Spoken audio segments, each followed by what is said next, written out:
Hi hello అందరికీ నమస్తే అండి. అందరు ఎలా ఉన్నారు? మీరు అందరూ బాగుండాలని మనస్ఫూర్తిగా కోరుకుంటున్నాను. అలాగే ఈరోజు రెసిపీ వచ్చేసి గారె వడ. ఈ రెండు వేరువేరుగా అయితే మీకు తయారు చేసి చూపిస్తాను. రెండు ఏమేమి వేయాలి అనేది మీకు ఈ వీడియోలో తయారు చేసి చూపిస్తాను. చూడండి, ముందుగా మీకైతే గారె వడ రెండు కూడా వాటిలో ఏమేమి వేయాలి, ఏమేమి వేసి కలుపుతారు అనేది అయితే రెండింటికి కొంచెం తేడాగా అయితే చెప్పిస్తాను. ఇప్పుడు చూసారు కదా, ఇది వచ్చేసి గారెల పిండి అయితే ఇలా బరగ్గా చూడండి, ఇలా పలకలు పలకలుగా ఇలా అయితే తయారు చేసుకుంటాము. అలాగే ఇది వచ్చేసి వడపిండి. ఈ వడపిండి వచ్చేసి కొంచెం ఇలా మెత్తగా వేసుకుంటాము. చూడండి, మెత్తగా ఉంటుంది, కొంచెం లూజ్గా కూడా ఉంటుంది. అదే పిండి వచ్చేసి కొంచెం గట్టిగా కూడా ఉంటుంది.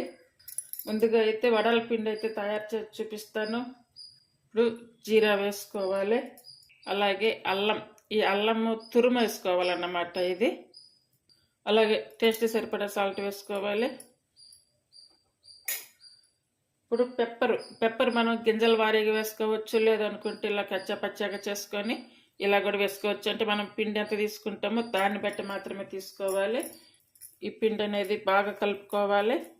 గారె వడ వేరువేరుగా అయితే ఇట్లా అయితే మేమైతే ఇలా చేస్తాము. మామూలుగా సహజంగా వడ అనేది ఎక్కువగా టిఫిన్స్కి తినడానికి అలా చేసుకుంటాము సహజంగా. అదే గారెకి వచ్చేసరికి ఇట్లా స్నాక్గా చేసుకోవడానికి బాగుంటుంది గారె. అది గారె అయితే ఖచ్చితంగా ఒట్టి కూడా తినొచ్చు, ఒట్టి తినడానికి కూడా బాగుంటాయి. ఇప్పుడు వడలో ఏమేమి వేసి కలుపుతామనేది అయితే చూపించాను కదా. ఇప్పుడు అదే గారె, ఈ గారెకైతే ఏమేమి వేస్తామనేది ఇప్పుడు చూపిస్తాను. చూడండి, గారెకి వచ్చేసరికి ఇట్లా సన్నగా కట్ చేసుకున్న కరివేపాకు వేసుకోవాలి. అలాగే అల్లం ముక్కలు ఇలా సన్నగా కట్ చేసుకోవాలి. అలాగే పచ్చిమిర్చి ముక్కలు చూడండి, ఇవి కూడా సన్నగా కట్ చేసి వేసుకోవాలి. ఇలా కాదనుకుంటే కనుక పిండి రుబ్బేటప్పుడే అల్లం పచ్చిమిర్చి రెండు కూడా వేసుకుంటే అలా కూడా బాగుంటుంది. అలాగే జీరా, అలాగే టేస్టీ సరిపడా సాల్ట్.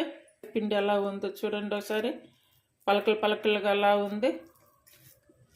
పైగా పిండి కూడా ఇలా గట్టిగా ఉంటుంది. కొన్ని సైడ్లు ఏంటంటే ఇప్పుడు వడ గారిగా చేసినా కూడా సహజంగా వడ అనే చెప్తూ ఉంటారు కదా. కానీ గారె వడ రెండు అయితే కొంచెం డిఫరెంటేనండి. మేమైతే ఇలానే చేస్తాము. చికెన్ గారె అంటారు కదా, అలాగే వడ సాంబార్ అంటారు కదా. పప్పు అంతా ఒకటే అయినా కూడా తయారు చేసే విధానంలో కొంచెం తేడా ఉంటుంది అంతే. ఇది ఈ గారెలు చేసామనుకోండి, ఈ గారెలు విడిగా కూడా వట్టి తినవచ్చు, ఏమీ లేకుండా కూడా అట్లా తినవచ్చు. అలాగే స్నాక్గా వట్టి తినవచ్చు. గారెల పిండిలో మిరపకాయలు అవన్నీ వేసాం కదా, ఉల్లిపాయలు అయితే మిస్ అయ్యాయి. ఉల్లిపాయలు కూడా వేసుకోవాలి గారెల పిండిలో. ఉల్లిపాయ, పచ్చిమిర్చి, కరివేపాకు, అల్లం ముక్కలు, పచ్చగా చేసుకున్నటువంటి పెప్పరు, జీరా, సాల్ట్ ఇవన్నీ వేసుకొని గారెలు చేసుకుంటారు. జీరా, అల్లం తురుము, సాల్ట్, కొంచెం పెప్పర్ పౌడరు అవి వేసుకొని వడ అయితే చేసుకుంటారు. చూడండి, రెండు పిండిలు కూడా ఎలా కనిపిస్తున్నాయి. ఇదైతే అన్నీ వేసి కలిపినటువంటి గారెల పిండి.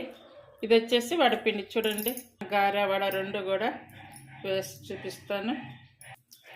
చూడండి, గారెల పిండి అయితే ఇలా వేసుకుంటాము. ఇలా కొంచెం హోలు కూడా పెద్ద హోలు పెట్టేసుకొని చూడండి,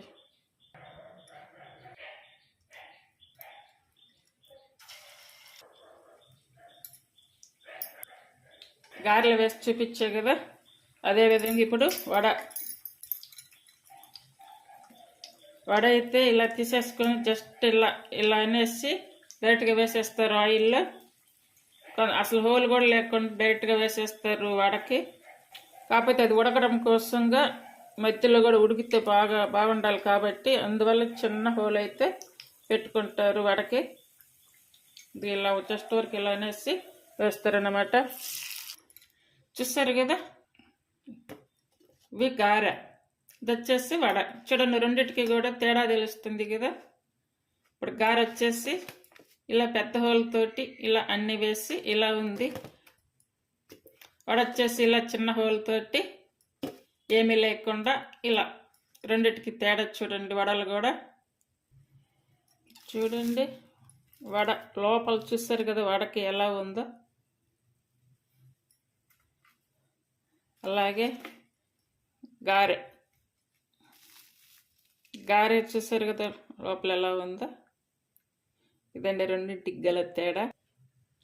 గారె వచ్చేసి ఇలా పెద్ద హోలు ఉంటుంది, ఇలా లావుగా చిన్న హోల్ ఉంటుంది. ఈ వడ గారె రెసిపీ మీకు నచ్చినట్టయితే ప్లీజ్ లైక్ చేసి, షేర్ చేసి, సబ్స్క్రైబ్ చేయండి. అలాగే ఛానల్ సపోర్ట్ చేయండి. ఇలా తయారు చేసి చూడండి. Thank you for watching.